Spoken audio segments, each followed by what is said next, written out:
त्या कालावधीने आम्हाला स्वाभिमान दिला. ही आज आमच्या समूहाची जी ताटमान आहे ती फक्त पॅन्थरमुळे आहे. तिने आम्हाला सफर केलं, तिने आम्हाला माणूसपण दिलं. काय काय उद्देश आहे पॅन्थरचा?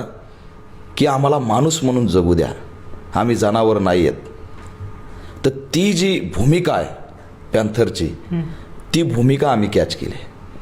माणूस म्हणून जगू द्या हा जो आमचा संघर्ष आहे तो संपलेला नाही आहे.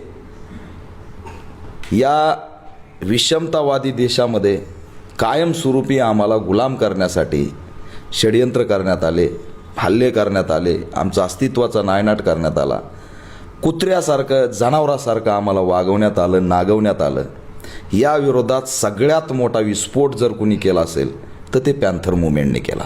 ती वैचारिक होती, ती लढाऊ होती आणि ती जशाच तसं उत्तर देणारी होती. ती संवैधानिक होती. तिला बदनाम करण्यात आलं. कोणतीही चळवळ ज्यावेळेस उफाणावर असते तिला बदनाम करणारे सुद्धा पुढे येतात आणि चळवळ कशी संपेल आणि त्या समाजाचं नेतृत्व कसं संपेल हा सुनियोजित कट केला जातो. तसंच ती पॅन्थर संपवण्याचा प्रयत्न झाला, परंतु ते वैचारिक लोक होते, त्यांनी उभा केली. आम्ही इतिहासातून काय घ्यायचं हे ठरवलं पाहिजे, चांगलं काय घ्यायचं, वाईट काय सोडायचं हे ठरवलं पाहिजे.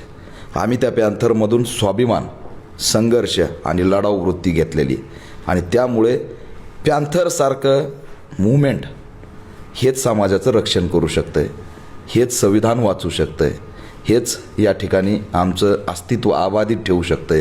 हा आमचा ठाम विश्वास आहे. म्हणून आम्ही पॅन्थर मूवमेंट घेऊन निघालो.